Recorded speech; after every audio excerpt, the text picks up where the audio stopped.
In this video, I will talk about the most important 8 standard libraries which are very important in the competitive programming world and also for the interview. So let's start. The first one is sorting. So let's talk how it works.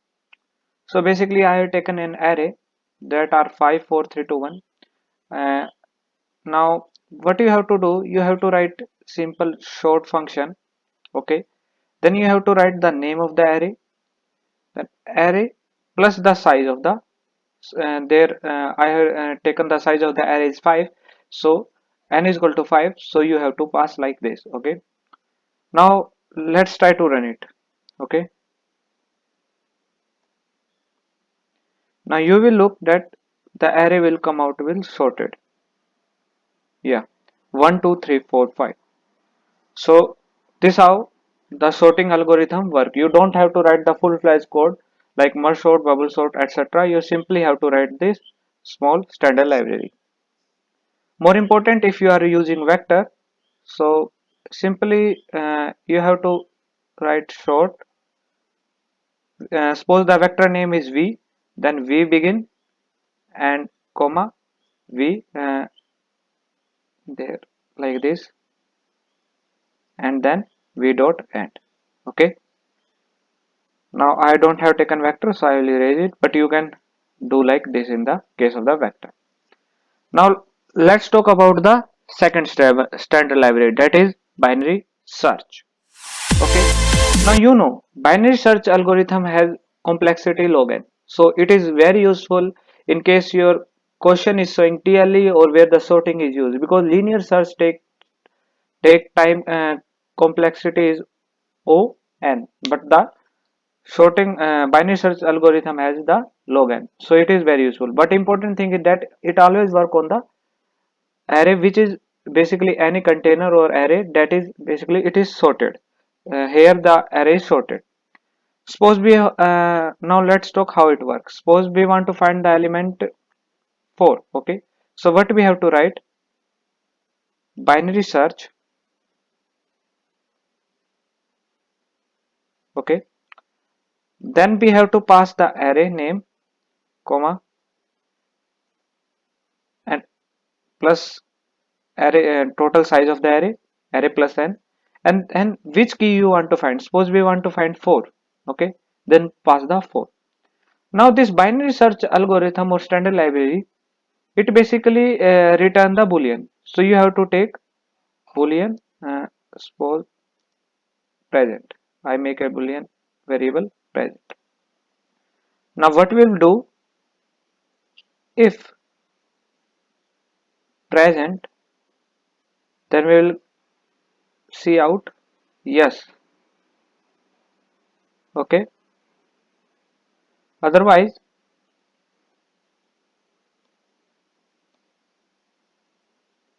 out no. Okay,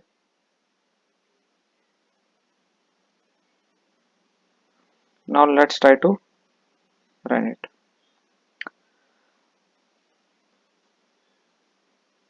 Yes, you will notice that 4 is present. Now suppose we pass 30. Okay, now look what will happen. The answer should come be no. Yeah, that's correct. So you don't have to write your full binary search code. You can use this standard library. Now I will talk two most important binary search libraries which are lower bound and upper bound. So let's start. Now in case of the suppose the binary search variable basically give you the whether the element is present or not, but if you want to find the index of that number, then you can use the inbuilt library that is lower bound. So let's talk how it works. So basically you have to write upper bound.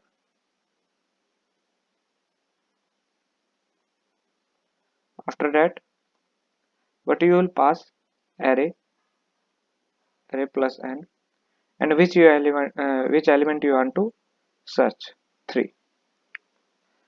First I will showcase of the lower bound so you will easily understand.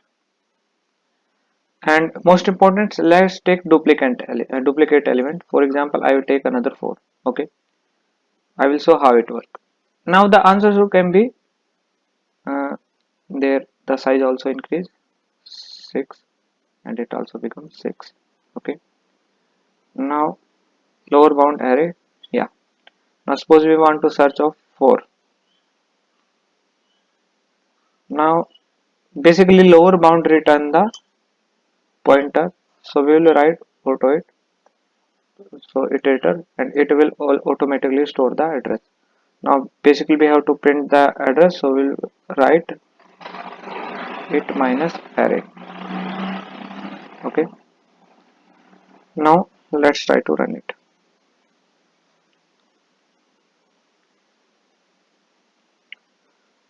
Basically one time I write this, you don't confuse.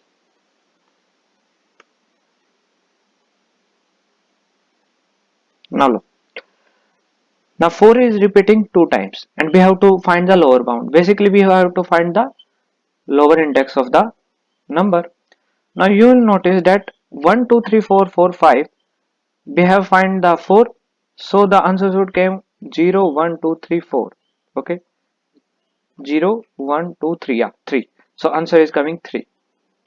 So this how you can find the index of any number. And now we will see the utility of the upper bound. Suppose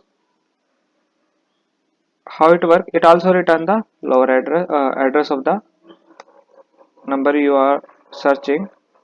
Upper bound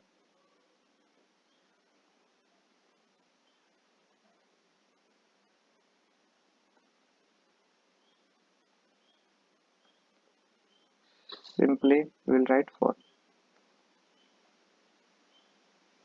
and I print.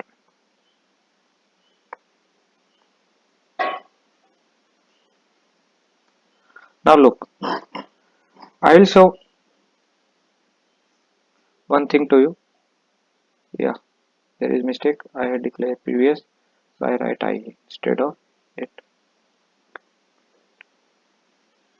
Now look, you will look an interesting thing.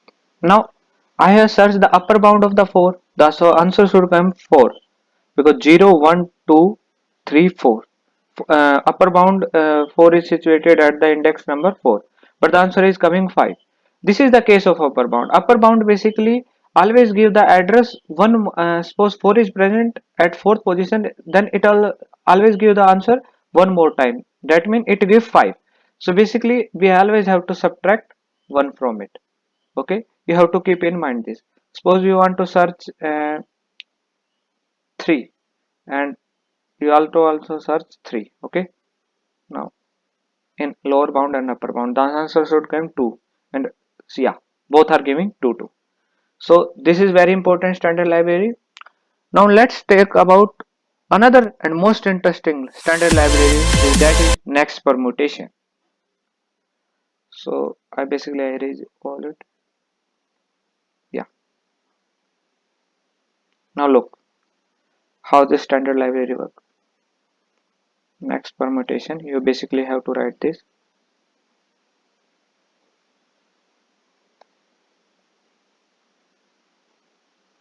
You have to pass the array, and yeah, simply this. Now what is going to happen, look, basically I take a smaller example for better understand. I will pass only 3 elements, 3 to 1. Okay, now look, next permutation, what will going to happen. Now if you pass 3 to 1, and now let's try to run it. Basically I print one more time, so you can see the difference. Okay, now look, yeah, basically I have passed the array 3 to 1. It will print the next permutation. Basically it jumble the array element. And for more better understanding, what basically it will do, basically it always try to print one number greater than the, yeah, 1 2 3. Next time it will print 132. 3 and 2 are jumbled. Now one more time you print next permutation. The number is going to print is 132. Yeah, 213. For better understanding, let's I one time do print again. Yeah, look, 132, 132. The next number greater than 13 is 213. So this, like, you can jumble all the position of the array elements. So this is very important. Now next standard library I will talk about is reverse. Reverse is also very important. In many question you are asked to reverse the array or vector. So basically what you have to write, you have to write reverse array comma simply array plus n. Okay, now let's try to build. So 1 2 3, the array is reverse 3 2 1. So next important standard library is rotate. Now for better understanding I will take more number of element. This is very important because many companies ask this question about rotating. Okay, so what you have to write is rotate array from from which index you want to rotate. For example, in this case I want to rotate about 2. So what is going to happen? 3 4 5 will come at the front and 1 2 will go at the end. So you have to pass the index plus 2 comma array plus n, whole size of the array. Now look at that rotate function. Look, 1 2 3 4 5, 3 4 5 will come at the front.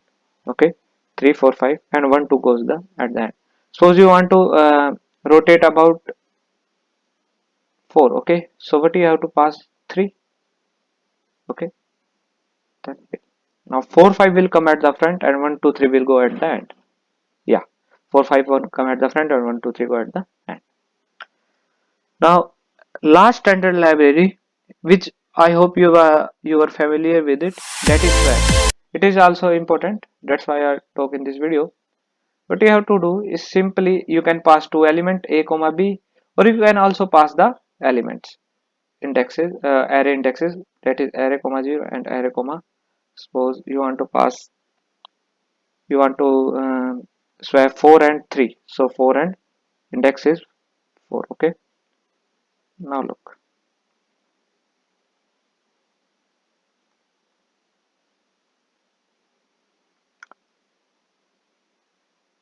yeah, 3 and 4 reverse. There is basically 4 came and 3 in initial case there is 4 present here, and after that it goes to, after swapping it goes there.